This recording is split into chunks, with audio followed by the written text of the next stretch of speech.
Next speaker is Erik Palmgren, who is going to take us on a journey from type theory to Setoid and back.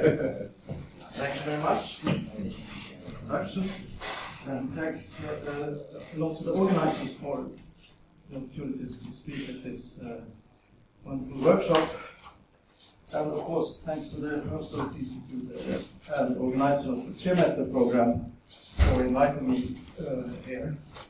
It's been a very pleasure to stay. I thought I was going to talk about something from the Untitled Chapter Program. There are types, there will be constructions, there will be sets. And in particular, I will talk about the use of type theory to formalize Bishop style mathematics. Of course, Martin-Löf type theory was designed for this purpose once, but has found applications in computer science, as you're all aware of. In all major proof systems include a subset of Martin-Löf type theory, or even extends it. I'm thinking of the Koch system, Azda and others.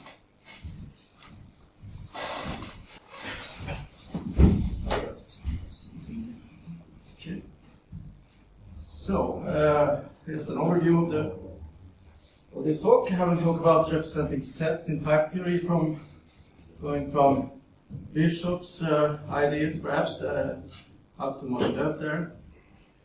And then we will look at this particular notion of sets that is popular or very natural when formalizing Bishop's type mathematics in type theory. The setoid is simply a type with an equivalence relation. There are some issues with this. It has sometimes been called setoid. I don't condone that. Because there are, in comparison with ordinary set theory, there are some complications, in particular transport maps and such.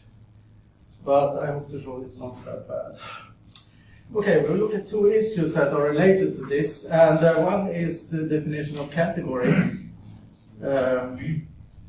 One has used a more limited version of category, which will come to the so-called E category.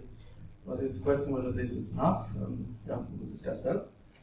And lastly, we will do type theory in type theory, try to describe the Setoid model that has been partially formalized. So then we are back in type theory again from the Setoids with an extension of the model. All right. So, how do we represent sets in mathematics? Well, we can do it in any first order language. Actually, we can do some things. We can represent classes with formulas, just the extent of the formula in a certain variable. We can represent functions as the graph then the formula represents the graph of a class function if the formula satisfies some functionality axioms. And of course, logic gives us some basic operations of these classes that we are in. However, to build interesting classes and to quantify over them, at least some of the classes, we can, as in set theory, introduce axiom that the elements of the structure represent certain classes that will give it sets. And in this case, it's a one-sorted logic. And of course, we begin with the Frege, who had the idea that any such class can be represented by a set, which was of course, soon discovered to be inconsistent. And one can refine this, starting with Zermelo-Fraenkel set theory. One can use intuitionistic logic. One can use with power sets and rep separation. one can even define a predicative version, which is madel and Aczel. And yeah, this doesn't tell you how to compute with these objects. However, so beginning with Russell, then directing to the paradox, one can represent classes by types. So he introduced this ramified type theory with a power set operation. Well, it's not was not done exactly so, but it's ramified power set operation. You have different levels of propositions, and you have some basic types and products, etc.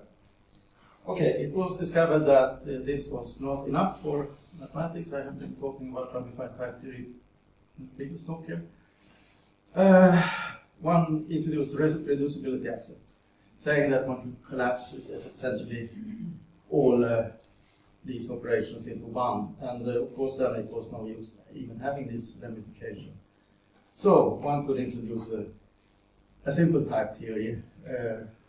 Yeah, it can be done classically. Of course, these two were done classically, but it can also be done intuitionistically. And here comes things like lambda notations, and we start to approach modern type theories. And of course, one can mention in this connection also topos logic, which is a much later story from the 860s. So these are, well, implicative and classical approaches.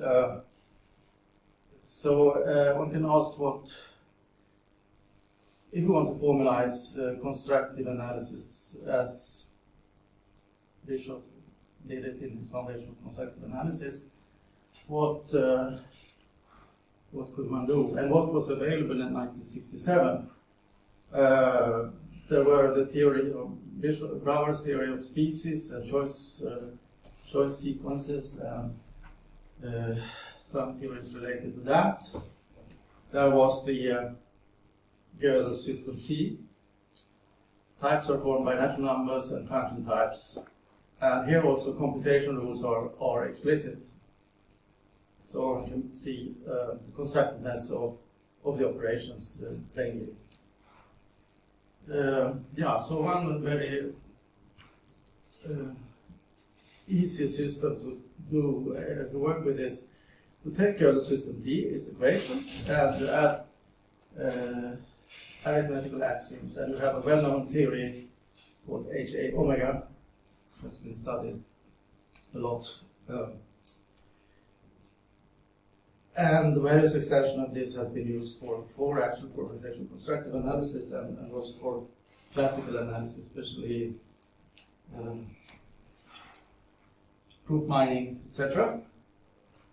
So if we take some, how can we use this? I had the occasion to use this when doing non-standard, constructive non-standard analysis, because it was a very easy system to where you could introduce non-standard numbers as sequences of ordinary numbers, and the usual Fréchet power construction or rigid power construction. Anyway, so it works quite well, but there are some cumbersome issues, especially when you come to the real numbers, of course. So you can represent the real numbers as sequences of rationals, and they can be encoded in this type here. And you would be interested in the subclass of Cauchy sequences that is given by this formula, for instance. And we would also have to define an inequality on this subclass. Yeah, I'd say that two numbers are equal if they converge to each other, like that. Also a formula that gives a subclass of m plus m, etc. Okay, so no problem for total operations like real addition, multiplication. We can define them directly on the Cauchy sequences or on its rational sequences. However, if you look at partial operations like the inverse, you things become complicated. It should be defined on a subclass of the sequences representing the reals, those reals that are apart from the sequence. And you can put it in this way, a little bit clumsy, but we don't want to assume Cauchy's here. So it's those numbers that are eventually lower than some rational or negative rational, or bigger than some positive rational. So, so now the problem is, of course, how do you extend an operation, partial operation to a total operation? This is in general not possible for recursion theoretic reasons, basically. We are working in intuitionistic logic also, so that's. So what can we do? Well, we can include these data, the bound and the stage, in the data for the real numbers. So we have three things here, and define the operation on a subclass of these three entities. And you have to show the independence of the parameters k and p that where the two, you have two different k p's, and you have a number which satisfies both of them. It's the same definition. That's not so hard to do. Okay, so this is already complicated, and of course when you go to Bishop and Bridges' book, you will discover a lot of partial operations on the way, and in principle you will have to do such things for formulating them in this restricted type group. So what can you do? One can introduce partial functions to Gödel's T. That has been done by Zwischenberg's group. In the min-log system you can extract very elegant programs from this. You get rid of a lot of unnecessary non-computational information, etc. Well, one could also imagine using a rather recent thing here with constructive version of Russell's ramified type theory. So both of these, well, this is a serious one, but this is suggested. But they don't use dependent types, which may be considered an advantage when you do meta-mathematics especially. They are very cumbersome to deal with. We have not still learned how to do it very nicely, let's say. Okay, so we can use another approach done by Martin-Löf from 71 essentially, is to use the propositions as types principle. This is a radically new approach then. One could regard his type theory as a formalization and extension of the BHK interpretation, the our hated Kolmogorov interpretation of the logical connectives, which in fact Bishop was using in his motivation for the constructions. So there is also a good meaning theory, if you like that, for this. Alright, so the above construction then could be done naturally with dependent types. So you have a dependent type here of proposition, depends on a real number, and you take the sum of it. And then you just define the inverse on this new type. So it requires a real number together with a proof that x is apart from 0. And in this proof, we would actually have this data that we had in the previous.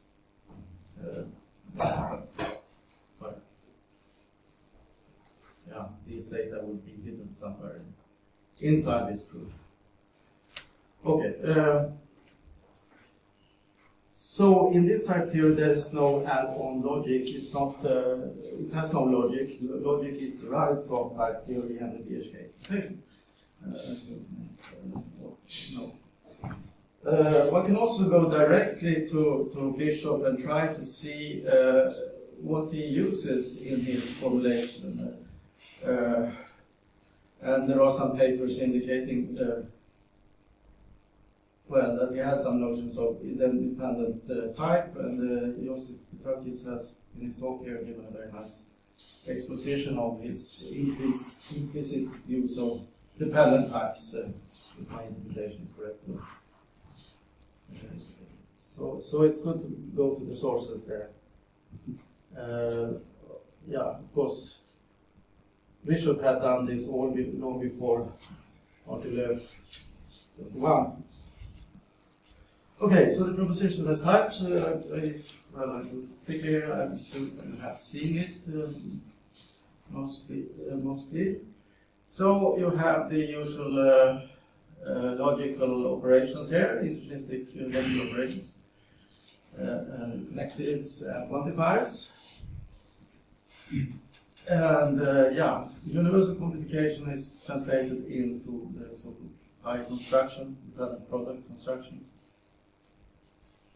That's not controversial. And then you have the existential statement, which is interpreted as the strong sigma type. And here you have you are making some choices. You are deviating from the minimalist path. For instance, you have a strong existence, which will give you this axiom of unique choice, or I think Harvey Friedman called it axiom of no choice.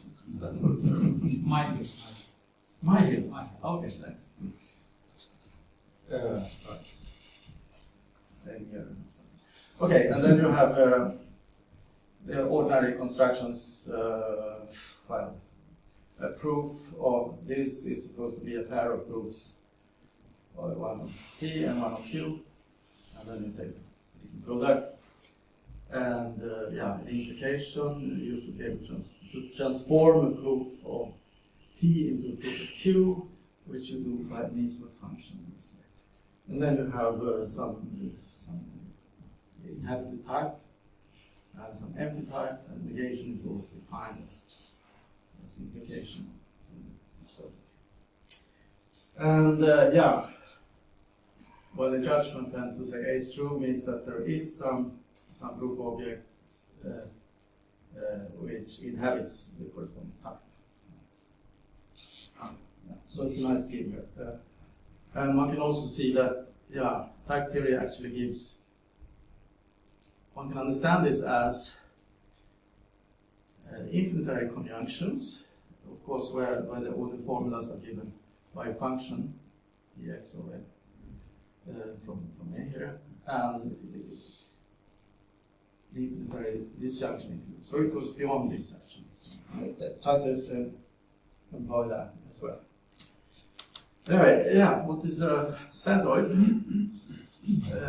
One can claim that this is Errett Bishop's notion of set. So it's also the most common notion of a general set in proof assistance based on Martin-Löf type theory. For instance, cont and Azda. That's the same thing used there. So a setoid is belongs to an underlying type together with an equivalence relation on the type. And if you want to be complete, there should be proof objects of that this is an equivalence relation as well, but they're usually omitted from presenting it this way. I should say that there is a notion in the Koch system which is slightly different, where this is not a type, it's a proposition. So that will likely be what you use the standard library. We have somewhat different notion of setting. As far as I understand, you don't have the maximum unique choice for that. Right, yes. Okay, and then you have extension function. It's the natural thing. You have an operation on the underlying types, which is supposed to respect their qualities. And well, if you look at this from a more abstract perspective of category theory, well, category sets or sets and functions, and here you have setoids and extensional functions. It has many similarities from the categorical point of view with the category sets. It also has several choice principles: axiom of unique choice, dependent choice, and Aczel's presentation Aczel, meaning that any set is a quotient of a set on which you can do choices. So there's a tutorial here if you like to see this presented more detail from Nice in Serbia. We can workshop that.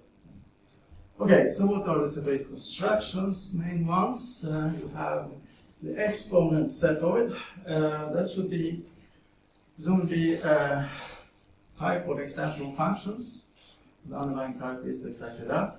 An operation may be with this extension. So you see I switch here between logical notation and the type-theoretic notation. So this should be read as pi. And we define two such to be equal if they are extensionally equal, and then we throw away the extension element. That's not interesting for the construction part. Alright, so, and then we have an evaluation function which just takes this and applies the first component to an element of the type. And we can try to characterize how we show that we have the right notions. We can use some ideas from category theory to show that this is an exponential in the set of categories. Here's the argument for that. And we have what more? We have quotients. That's almost the whole purpose of having this redefinable equivalence relation. And well, what you can do is if you take Setoid, you have another equivalence relation on that, which is coarser. Then you can form the quotient here. You don't deal with equivalence classes, so just redefine the equivalence relation. So that's a nice feature. But also you have to drag along this equivalence relation, which may be part of the Excel. Okay, then it has an extension property. This is also it's like a categorical way of verifying that we have the right notions, or just the universal. Would not even accept this also. Okay, so and then we can show that every quotient is every set is a set point, is the quotient of the choice sequence. And what do you take here? You take x, and you take the identity type on x there. Then you have a choice set, and then you can show exactly using this that this set is a quotient of this choice set. Yeah, so that's easy. Okay. So subsets, that's another thing that appears in Bishop's book. So it's defined in a bit unusual way. So I suspect he might have been inspired by, he was educated in Chicago, so he must have encountered the way that algebraists talk about subrings, etc. And it's also a categorical way of doing it. So a subsetoid of the setoid is a pair consisting of setoid together with an injective function into the big X here. And then we define element is a member of S, is a member of the subsetoid if is the image of this injective function. And then you define inclusion, equality, etc. You can do this in the usual logical way, but you can also make it more compact, saying that there is some explicit function that takes the elements from the subset to the first subset to the second subset, well, then you have an inclusion. And well, if they are equal, this is a bijection, isomorphism. Okay, separation of subset. The subset notation, I think, is used in the book. So here's a way to interpret it. So you have some property, extensional property on a setoid. You want to form this subset. Yeah, and you can do it with a sigma construction, taking all those x in big X so that the X holds. And then you define a setoid, well, that's a setoid, and then you have the injection, which simply ignores this proof part there and brings it back to X. Okay, so here also syntactic distinction between. We normally don't do that. But there's a canonical way to do this subset construction there, I think. Yeah, and then you can deal with partial functions using these subset constructions. Yeah. So a partial function has a domain of definition, which is given by such a subset. Yeah. And then it has the actual function, which goes from the domain of definition to the domain. Yeah, and we say this is total if the domain of definition equals A as a subset. This means that this injection is actually isomorphism. And then, yeah. So, just a question. So here, a subsetoid doesn't need to be injected. I mean, this was your example. You may have many proofs. Yeah. Yes. And so it's partial because if it's like partial, but it's more like a span. Yeah, it's more like a span. In some way. Yes. Yes. Span. Sorry, yeah, span with one.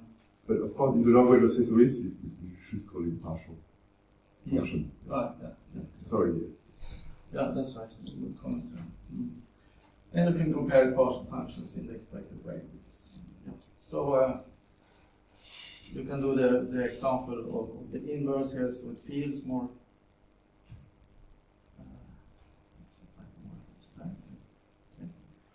And in fact, for any functional relations between setoid, you can define a partial function in this way. So, yeah. And here's an example from Bishop PHs with a rather complicated partial function. And if one tries to do this in H omega, I think maybe it can be done quite conveniently. You have Bishop style mathematics is consistent with Bauer's intuitionism, so well, we would expect that every total real function can be continuous, and then it's a question how you can consistently treat measurable functions which deals with, or integrable functions which deals with possible jumps in the graph. And the way they do it is to use partial functions, which have a rather complicated domain of definition. So you have this the points where it converges should be, well, all these integrals should converge, and then you can define the function as these limits, which then exist. Okay, so yeah, in type theory you can do this just by the machine methods, or the automatic method, so to say. Right. Yes.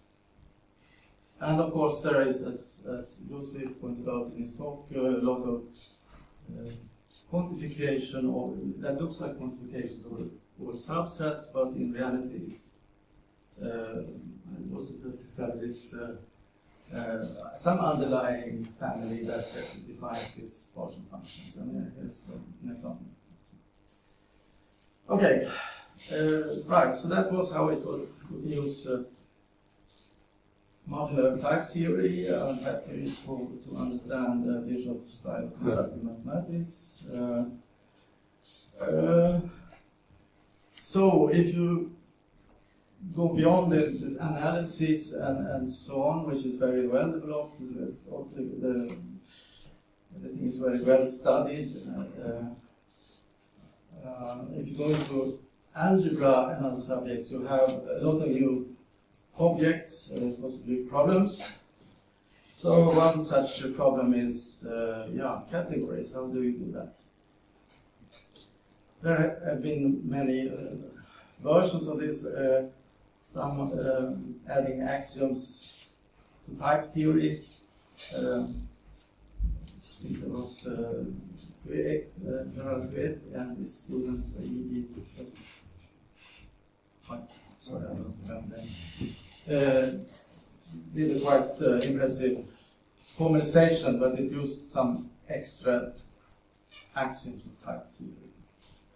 So that is not completely satisfactory if we want to stick to this orthodox dependent type theory. It should be intentional. We should have type checking. We should have full computation, full normalization, well, at least some kind of normalization of terms. Okay, so what can we do then? One can use, as Aczel did, a different, slightly weaker notion called E-categories. So it's the standard notion of category in the Hom set formulation, you know, specify the Homs, homomorphisms and objects. But here you omit talking about the quality of the objects, and that's something you can do in type theory. You can avoid talking about quality. In set theory, everything comes with equality already. Logic dictates that it should behave well, etc. Okay, so equality on objects is anyway a rather uncategorical notion in the first place. It's a question of how far this goes. And it has been studied from a pure categorical point of view. An unpleasant feature of it is that bi-categories enter far more early than we would like to. So if you look at for instance, you have the category of categories in classical category theory, but if you try to look at this from the point of E-categories, it doesn't work because it can't compare functors. So you will have an E bi-category or small E categories. It's not a serious bi-category, but it's still very hard. It's a normal thing. There's nothing. Yeah. It's good. Yeah. I mean, it makes sense. Yes. I'm just yeah. Okay, E categories. So here it is in formal definition. You take let's see. You have a type of objects. There is no equality on that. I don't know what it is. You have a setoid of homomorphisms. The composition is supposed to be extensional, etc. There are identities, and they satisfy all the normal laws with respect. You have a notion of E factor, which is similar. There is no object part, so you don't have to care about the quality of that. And these E categories form the setoids form an E category, which is quite analogous to the category of sets after all. Right, but in some situations you may want to consider categories with equality on objects.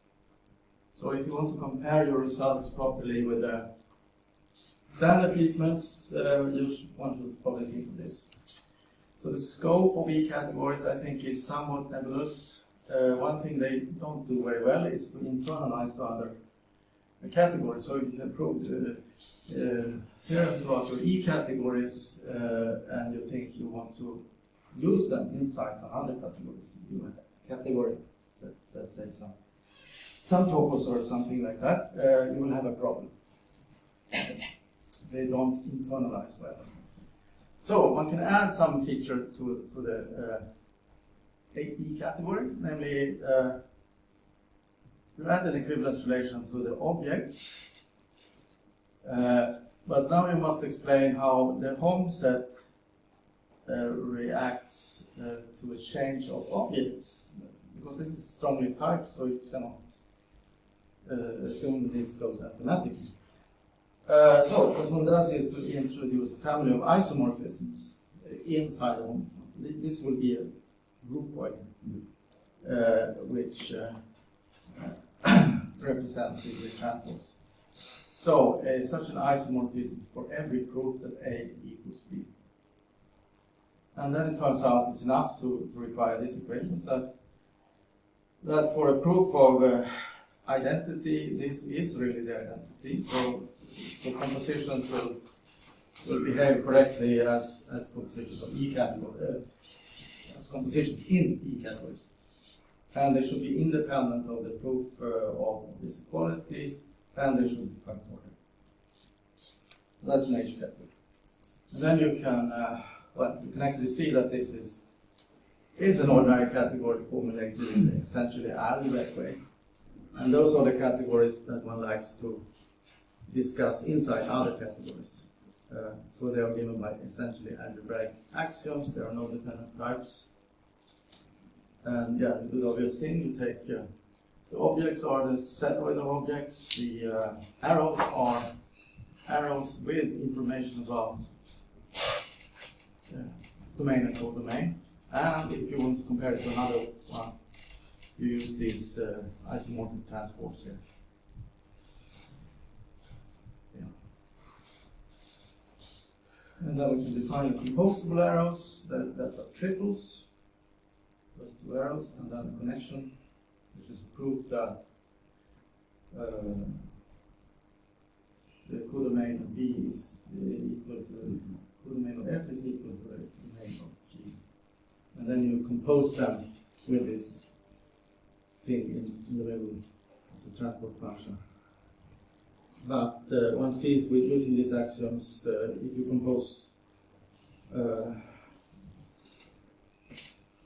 two of them, you will have another transport pair. But then you want to see that this this composition is extensional, and then you have to use this fact that they are irrelevant of the proof and the quantum. So this gives you standard category, standard notional category as we're forming. Yeah, and there's a question if every E category can be extended to an H category. Can we get rid of these E categories once and for all and use H categories, which we get normally? This turns out to be related to the controversial principle of type theory called UIP, which is says something about the minimal equivalence relation on a type. So the minimal equivalence relation is again a type, so one can ask about equality of the objects in this one. What you would expect is just a sign, and yes, they are equal, no, they are not, or empty if they are not. But in fact, the rules of type theory, it turns out that there is much more structure on this, which led to the whole development of homotopy type theory. So this UIP axiom says that there is no further structure and all proof objects are equal here. Yeah. So it denies what? The universe axiom. And you can show that if you have UIP for a type, and you have an E category with objects in C, then it can indeed be extended to an H category. And there's a converse. Assume that any E category with A as a type of objects can be extended to an H category. Then in fact UIP holds for that type. And the trick here is to concoct the E category using the identity types. There's a more jump on this in coming proceedings. Okay, so we cannot expect that the E categories is ineligible to be richer structure. H categories, yeah, where do they come from? Well, here's an example where it fails. So we take the E category of small setoids that are, which belongs, this underlying type belongs to some type universe. And the equivalence relation is also defined by a function into the universe, and then you have a representation of a setoid here, and it's only depends on the data type code here and the function here.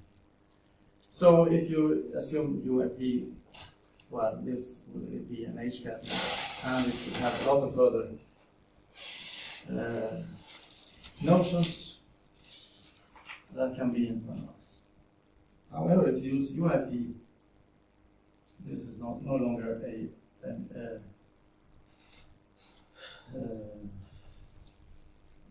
H category. In fact, here you will see the groupoid structure that is used efficiently in the multiple tract here. So here's a sort of a dividing point. Should we use UIP or not? We will of course try to be neutral here in the spirit of Bishop style mathematics. So without it, well, we have to, if we want to look at type setting universes, we have to look at something different. And it turns out that you can build them from Aczel's iterative sets. This is a less rich category, of course, but no. You can go for extension types. Yeah, so I hope I can give you some idea of a long-running research project here to do type theory in type theory. Many people have been working on this. So the main problem is to model type theory, intentional type theory, or any type model type theory inside intentional type theory, without using any extra axioms. And there are, well, it's a problem. There is always discussion whether the proposed solutions are natural in some way. Is this similar to internal models of set theory or the standards that we follow that there? Or is it something else? Okay, so there are various proof theoretic interpretations by constructive set type theory by Aczel and Martin and others, designed for determining the proof theoretic strength of Martin-Löf type theory, for instance. So you can go from Martin-Löf type theory with the universe and W types, for instance, interprets constructive set theory via interpretation, and you can via direct interpretation. This is no problem from the point of view of naturalness. Okay. And here you usually have a proof theoretic translation of maybe extensional type theory into constructive set theory, and then you will have intentional interpretation. And so a famous result was conservativity of extensional type theory over intentional type theory by Martin-Löf, which didn't include universes, as far as I could see. No. So that was also an interpretation type translation. Well, there was pioneering work by Peter Dubier, where he tried to do type theory directly, models directly into type theory, using Azda, doing formalization of the constructions. So that was a long time ago, and it was revealed that there are many equational problems solved there. That in category theory are what they are known as coherence problems, very similar to those. And it was also made clear what kind of families of setoids you must consider to possibly solve this problem. Okay, so this is very influential work. Yeah, so let's try to sketch what you can, how such as a model of type theory in itself could look like. Well, first of all, type theory we assume a very rich one with infinite hierarchy of universes. Each are closed under standard constructions. This gives us a natural stratification of setoids. So a setoid is an MN setoid. So the type may belong to the universe M, but the test for equality may belong to another universe. So one can ask what kind of are all these interesting, I don't know. Yeah, the one where they're equal we call M setoid. The ones where this is one step higher we call M classoid. And the reason is that it behaves like the classes with respect to sets in set theory. So you have a replacement axiom. If you have a map from M setoid and into the classoid, the image of that will be an M setoid. So it's kind of a replacement axiom. Yeah, and some examples of these stratified. Zero setoid, well, there we have all the normal setoids. We see. Aczel's model of constructive set theory is also, it forms a zero classoid. So that's one podcast. And then one can discuss propositions of level n. The propositional functions of different levels, they are also classoid. So it's like nice talk where you distinguish the sets and we don't call it classes. Collections. Yes. Okay. So you have the subsets.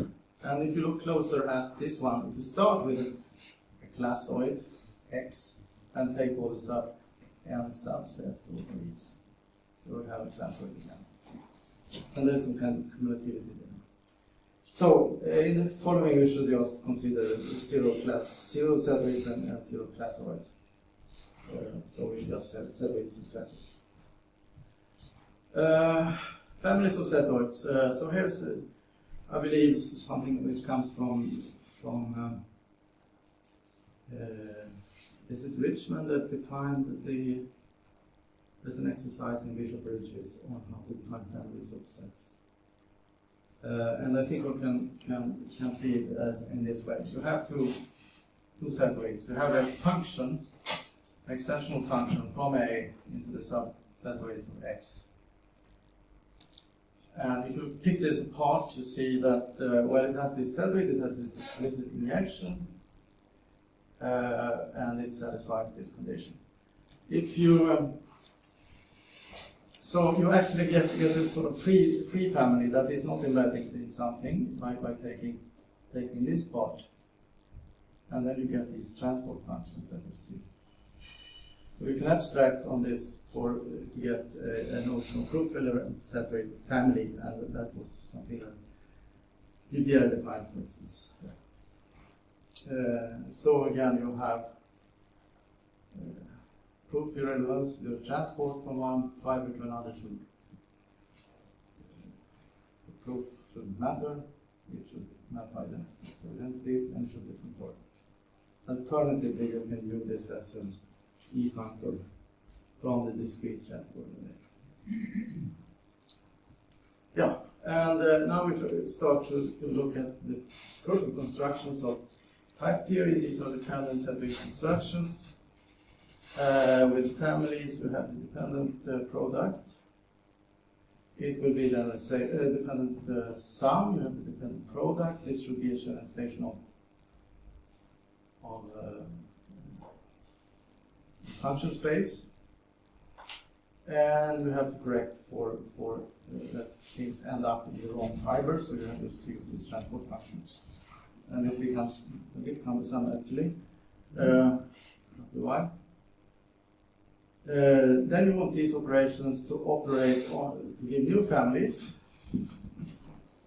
to properly interpret the type theory, because type theory is You take a family over a context and a family over the context extended with the first family, and then you can produce a new type. And you have to take care of this. And you can do it by this gadget here. And when you start looking at the transports here, they be troublesome. So you see here you have for defining how to transport a function to another one, you have to use transports in both ways. Anyway, it can be done. A similar one for sigma. But when you start interpreting the judgment forms of type theory, you see many things go well. You can interpret types as a family of types of the context. You can interpret a element of the type A in context gamma as an element of the pi type. This is dependent, obviously. And you can interpret equality as the equality here. Well, you don't have any good or obvious notion of equality of families. So you might want to compare pi of A, B with pi of A prime, B prime. Well, there's no place to compare them. You can try to define canonical isomorphisms, and this is impossible, but you can also try to embed the whole thing in a greater universe of types, like classoid. So we now go back to the Bishop, the Richmond definition of the standard definition by considering a family as a function to the sub. And then the interpretation is very set theoretic, actually. So you have a type, you have equality of types that would be extensional equality of these functions. And element 2 would be, this is now, you see it's actually untyped. It goes into B here, it doesn't obviously attach to the types of B. But we require that these are members of this A. And and equality is also defined. Equality of elements is also defined by equalities in the untyped things. And what does equality of families means? It means, well, for any x and for any a belongs to A of x, even only it belongs to B of x. So this is very set theoretic. It's still done in type theory. And now the type equality rules and such things are satisfied quite directly. So what is this classoid that contains all types? It's a type-theoretic universe constructed by Aczel's iterative sets. We can't really go through this much. We have seen it in Mark Pickford's talk, for instance. Here's the crucial type set formula operation. You have a type which is supposed to be the index of your sets, and then you have a function from that into the sets you have already constructed, and then you can construct a new set here consisting of the images of this set. You define equality by bisimulation, you define membership in terms of that, and you have a model of this. So the set theory as Aczel showed, and more depending on the type theory. There are some interesting relations between Aczel's iterative sets and the setoids. The one is that you can take any set in this and produce a canonical setoid. So you just take the underlying type to be the index set there, and then the equality should of course be to compare these sets with the help of the images in F. And this Fs here extends to full and faithful factor E function into setoids. And you can go the other way, somehow the other way around. If you have a subsetoid of V, then it is actually isomorphic to some element in V. And here's the picture of Hausdorff. So I think it's okay to write as this universe as a V. Maybe there is not a single point. I mean, there are many subsets of the unit sets and things like that. So maybe anyway. Okay, so here you see, if you have an injection into this can be represented already in the sum. And for any set here, you can produce a setoid. So there's an interaction between the two worlds, which is very strong. Full faithful says, so no new functions in the setoids that were not already there in the V model. Yeah, and I will soon wrap up here. Furthermore, constructive set theory admits the construction of dependent sums and products of sets, as was shown in Aczel's paper from 1982, where he deals with the representation axiom mainly. And these constructions actually relate well to the corresponding set constructions that we have seen. So if you have data for a set in V, if you apply this S, it will be isomorphic to the dependent sum, and corresponding this will be isomorphic to the dependent product. So we can use these constructions actually building up the extensional interpretation, the Setoid model. And, well, just, so if we take a function, let's take a family in the sense of let's say, Richmond, we can obtain two versions of families. First, the one that's just by taking the Setoid part, and we can also compose it with this E operation that we saw previously. And then we get the function from gamma into the E. So it means that we can internalize such families once we know that the gamma here comes from the Setoid, which we know as soon as it's a subset of the V. Right, and what happens to these untyped elements then? If we have this property, actually one can find a unique a star in the real pi type, so to say, so that it's extensionally equal to that. Okay, so this was is a sketch of a presentation of a Setoid model that I've been working on here. But it's actually what I'm describing is an implementation, trying to give the core of the idea of a Setoid model that was laboriously worked out using Koch system in a more general framework called bounded categories with attributes. It was checked in Koch. Rather, we don't even use Koch because it has, at that time, it had some suspicious features of that was close to this uniqueness of identity proofs. So we used hot version, but without using hot accent. And it was only partly checked. So categories with attributes, that's a standard vibrational model of dependent types, which builds on builds on saturated background. It's not non-constructive also.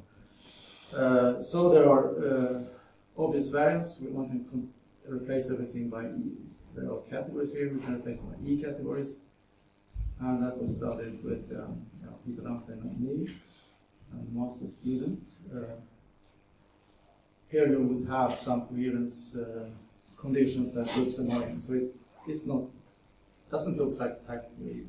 That's just, you can make this simplification. And then we extended this to the bounded set. Bounded category attributes. So our current model is to kind of project is to do this directly like that without involving all this machinery. It was kind of quite complicated. So I don't think I have any slides. Yes.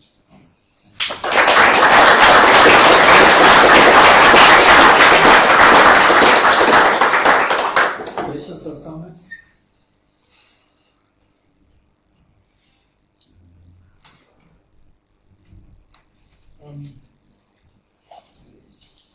So in Aczel's, in the Aczel interpretation of set theory and type theory, so just for the axioms of CZF, you don't use the identity type in type theory at all. So just is totally irrelevant. Yeah, right. Yes. Is there anything in what you told us that where you use the identity type and you crucial way? I might.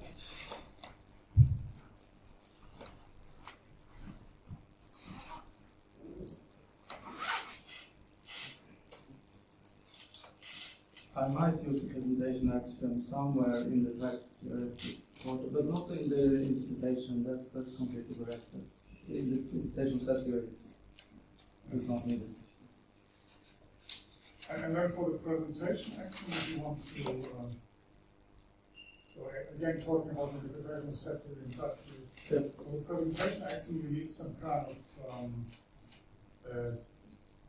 I think you need the inductive build-up of. Yes, it's indeed he used extension of type theory with induction on universes to actually rebuild this sigma pi structure.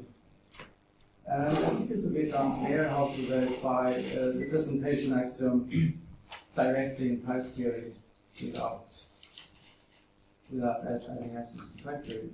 Only there is a realizability interpretation that one can do this, but I think it's a problem actually. So Aczel had sketched in his first version of his work in 78, he had sketched something that looks like adding Ur elements. But I think it's only possible to add finally many Ur elements. But, so that's not enough. So. Is there any other question? Two questions, if I may. First, am I right in thinking that a setoid is also an E category? Yes. So, have you tried to do some kind of interpretation of intensional type theory or extensional type theory using E categories as a central constant?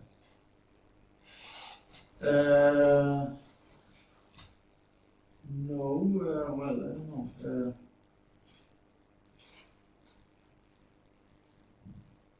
That would possibly go back to Peter de Beer's work done.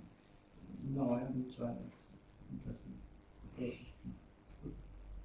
What is the second question? I asked you.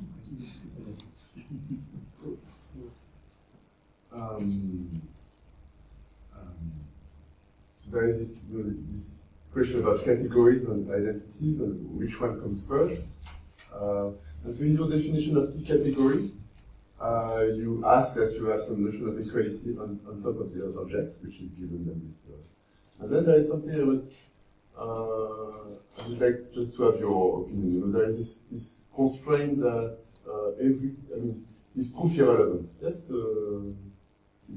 this one, H2, yes? Mm-hmm. And so I was wondering whether you played with proof relevant versions where you know you would keep the groupoid, in fact. Yeah, I played with it, but I don't know enough category theory to realize that this is already done somewhere. So yes, it's an interesting question to look at. Because there is something very strange from the point of view. I mean, let's say one origin of all these questions of homotopy theory. One can be seen as equivalency between categories, like real and models. Yeah. And there you see that you don't necessarily want to. Yeah. Yes. And so. Yes. But then you go in dimensions. Yes, that's true. There is something known as univalent category. Univalent category, which yeah. is it's like the this operation in univalence axiom, and you require it to be equality to the isomorphism. You have a rather odd notion of category one. Which works however well when you start with like structures, but it excludes many small categories, like a group will not be a category. And one can consider intermediate stages between this, but yeah, we can. That's an interesting question. Seriously. So thanks. Group will not be a category if you do what? If you use univalent? Yeah. As a one object category? Yeah. We can take the risk conclusion and then you can have it. But that's Sure. Yeah. Okay. So let's thank Erik.